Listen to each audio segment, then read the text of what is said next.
With us here today is the men's soccer team as well. Would you please stand up?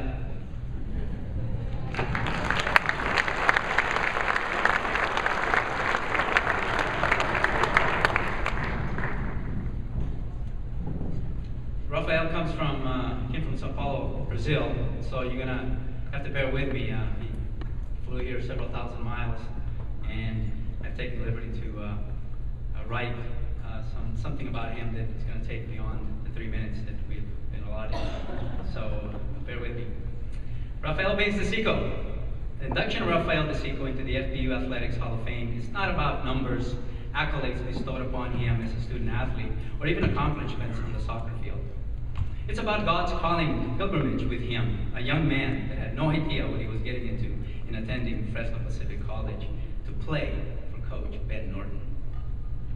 It's about the story of that pilgrimage that now leads him back to Fresno Pacific University to have this honor bestowed upon him. Allow me to guide you through memory lane. In 1980, FPC won its first district championship in any sport and had to play against Simon Fraser, British Columbia, to earn a ticket to the national tournament. It fell short. The following year, the NAIA rezoned the country to allow the district champions to attend the national tournament. In 1981 and 82, FPC fell short in that championship match to Biola and Chapman College, respectively. It was in 1983 that Rafael came to FPC by way of a recommendation from Denny Peters, the classmate and teammate of Rafael at the Pan American Christian Academy of São Paulo, Brazil, and brother of David Peters, who was a senior at FPC then. Danny planned to follow in his brother's footsteps and attend FPC. However, he knew that Rafael was the type of individual that could fit into the soccer program and university because of his passion for the game, his appreciation for life, and his experience at a Christian high school in Sao Paulo. As an assistant coach at the time, I had limited contact with the players beyond the soccer field. However, I could tell from the very beginning that Rafael had a way of looking at life through the game of soccer that was different from his teammates. It was reflected in the way he practiced, in his desire to compete, and manifested itself through his temper that on a few occasions got the better of him. In his first year at FPU, the soccer team earned its very first trip to the national tournament in Wichita Falls, Texas. The team was 1 goal away in full play from reaching the semifinals. In his sophomore year in 1984, we hosted the national tournament and reached the finals for the first time. We fell short to the eventual champions, West Virginia Wesleyan, in sudden death. His junior year was a coming of age for him. In the previous 2 years, he had shown flashes of brilliance but could not find his niche position-wise. Ben could not figure him out and tried him in midfield and even in defense his sophomore year. I'm sure he was quite confused since he was recruited to score goals as a striker. It was in his junior year that he broke loose for 21 goals, setting a single season record. His final goal came in the national championship match against West Virginia Wesleyan. Again, we fell short, but this time in quadruple sudden death overtime. I still have the video.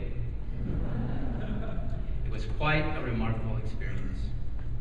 Even though those championship finals were heartbreakers, it was more important to recognize how we got to that point. Little Fresno Pacific College had broken into the level of the top schools of NAIA sports, and Rafael De Cicco and company were to be thanked for that. In his senior season, the team fell short to West Point College in the inaugural season of the GSAC. He lost his bid to attend the 4th national tournament in a row. A nagging foot injury prevented Rafael from competing at that level. Oh yeah, back to the matter of his temper. I would be remiss if I didn't share a paradoxical or ironic, yet wonderful story that encapsulates who Rafael was back then and probably still is to some degree today. It was during a training session that this particular incident took place. It was announced that Gary Noctegal, that name keeps coming up, our director of athletics, I believe at the time, was going to bring either a board member or someone from the Pacific District to witness a training session by this fine group of student athletes. After all, they were the first in any team sports to represent this fine Mennonite institution at the national level. Upon their arrival, the team was having a scrimmage at the field adjacent to the competition field, with Gary and Guest standing at the middle, proud to see this group of Mennonite gladiators scrimmage against each other. Rafael and teammate John McCaw, who is present here, In a sudden exchange of contact and tackles, in their desire to win the ball from each other, which was customary for Ben to encourage because you did not want to be called by Ben that dreaded word, which translates to mean cat in the vernacular, proceeded to elevate their levels of testosterone and unleashed upon one another a series of blows. Some of you know them as fisticuffs. To the body and face that might have even drawn an audience from Twilight Haven. The exchange seemed Matrix-esque and surreal for a few moments there, while everybody waited to see the response of Ben in front of our dignitaries. In typical Norton fashion, he proceeded to scold both players with a thunderous voice that was characteristic of his way of making a point. You did not want to be privy to Ben's pointer on your chest while he rebuked your actions. There are rumors that that incident may have been the catalyst that spawned the Champions of Character initiative in the NAIA. Not to make too much light of the incident, but to confirm the fact that Rafael left it all out on the field and never took it beyond that. To this day, he's good friends with John. There's a strong level of mutual respect in spite of that incident, as evidenced by John's presence here. To be admired was Rafa's willingness to be involved in student governance. His senior year, he became our student body president, one of a succession of about 4 to 5 soccer players that had held that post prior to him. He was also a resident counselor, known now as RA. In fact, it was his signature as student body president that sealed the deal to build our then state-of-the-art swimming pool. We can save the dimensions of the pool for a later induction. In looking at those 2 national championship banners from Rafa's years at FPU, it's not the numbers that are significant because he never talks about them, never. It's about the stories and the relationships that were cultivated during his time at FPU that continue to affirm the love and loyalty he has for this place. For you see, a week does not go by without Rafa sending some of us emails with some sort of humorous message, a soccer highlight, or a picture of his lovely daughter, Luisa. He occasionally mails me videos of soccer highlights or a shirt of his favorite team in Sao Paulo, Palmeiras. Sharing soccer and life since he arrived at FPC in 1983 with Rafael De Cicco has been a Hall of Fame experience for me and my family. Congratulations, Rafa.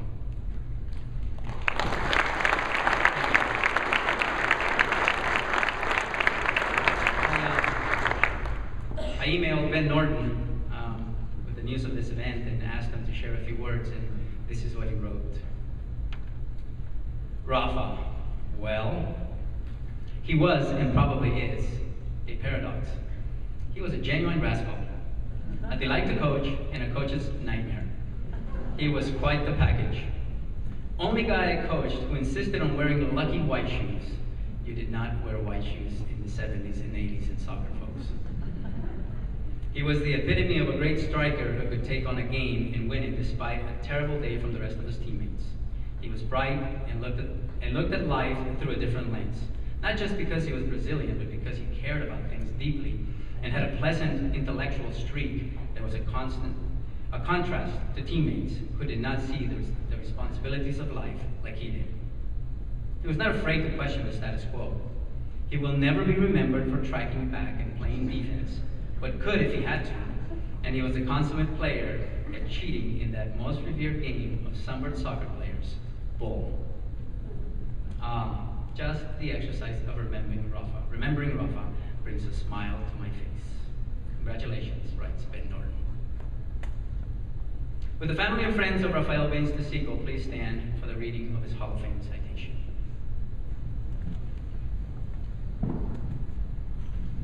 The soccer team, please stand up as well. Born in Sao Paulo, Brazil, Rafael De Cicco was raised in both Brazil and England. Recognized as a very talented high school player, a close friend helped him establish contact with then Fresno Pacific College. As a result, he enrolled at FPC in the fall of 1983 and joined the men's soccer team. 3 years later, he became the first player in the program, now storied history, to earn NAIA First Team All-America honors. He graduated as the winningest player in the program's history, leading the team to 60 wins in 4 seasons. With incredible ball control and deadly finishing ability, De Cicco set a single-season school record that would stand for nearly 15 years with a 21-goal season in 1985. His competitive drive and offensive skill set was exactly what the Sunbirds needed to solidify the program in the 1980s as one of the NAIA's elite. As a freshman in 1983, De Cicco immediately made his mark, scoring 7 goals and assisting on 3 others. As a sophomore, he was a strong distributor, leading the Sunbirds all the way to the 1984 NAIA National Championship match. In 1985, behind De Cicco's record-breaking season, FPC finished with a record of 19-5-1. He scored 5 goals during the playoffs that year to take the team to the NAIA National Championship final, where, for the second year in a row, they again came up short in overtime. As a senior, De Cicco scored 13 goals while leading the team to a 15-5-1 record, including a 3-0 win over then NCAA power Stanford University. After the season, he was named FPC's Scholar Athlete of the Year, given annually to the student athlete with the highest GPA. His 45 career goals now rank 5th all-time, and his 15 game-winning goals rank 4th. He's also among Fresno Pacific's all-time leaders in points with 106, 5th, and assists, 16, 12th. Rafael De Cicco graduated from FPC in 1987 with a degree in business administration and is currently living in Sao Paulo. He is married to wife Adriana and has a daughter, Luisa. Thank you for family and friends who supported me during my time at Fresno Pacific. It is with great respect and admiration that we bestow upon you, Rafael De Cicco, Fresno Pacific University's highest athletic honor, induction into the Fresno Pacific Athletic Hall of Fame in the student athlete category. Congratulations.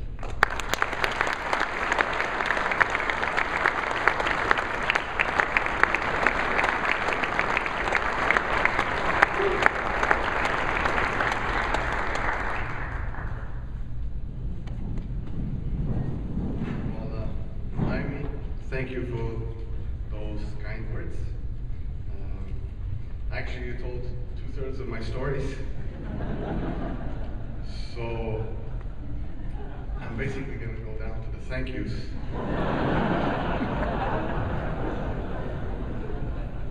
Because we had a chat last night, actually, and that's where you got most of those from.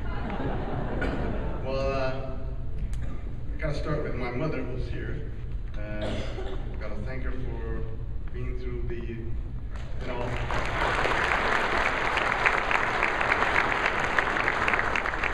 my dad, who passed away many years ago, he used to frequently write me a letter. One of the most exciting things for me was to go and check the mailbox to see if there was a letter. And my father used to write every other week. So we didn't have email, there was no internet, so that was a way of sharing. Then I'm trying to think here. Of course, the girls that stayed at home, my wife, Adriana, who wished to be here, and Luisa, 7 years old, my little daughter.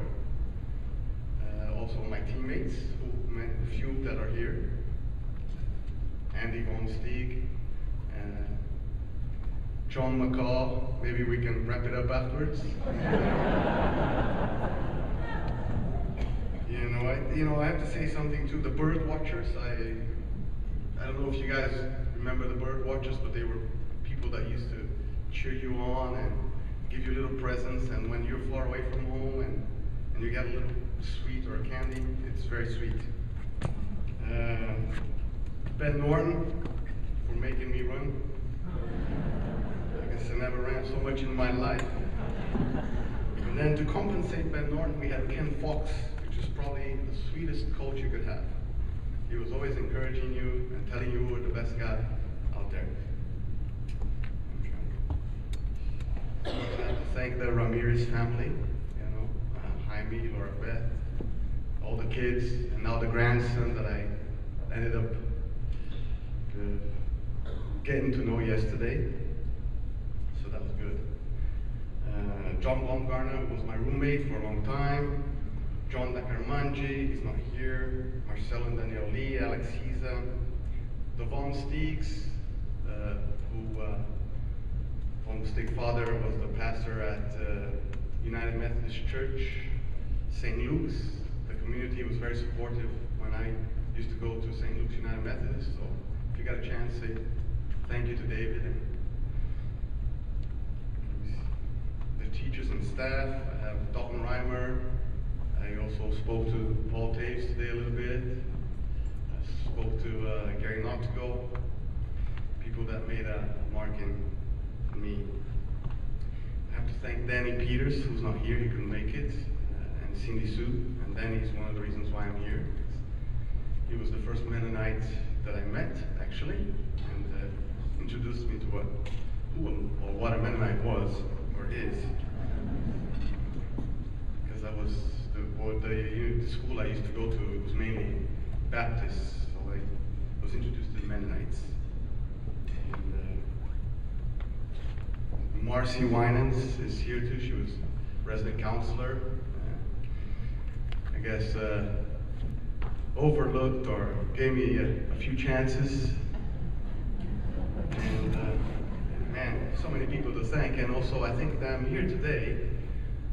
It's very important because I think the teams I played for, they have a lot to do with why I'm here today. Because there were a lot of talent, and they helped me basically score a lot of goals. Couldn't do it without them. And I think we went to nationals because we were able to click.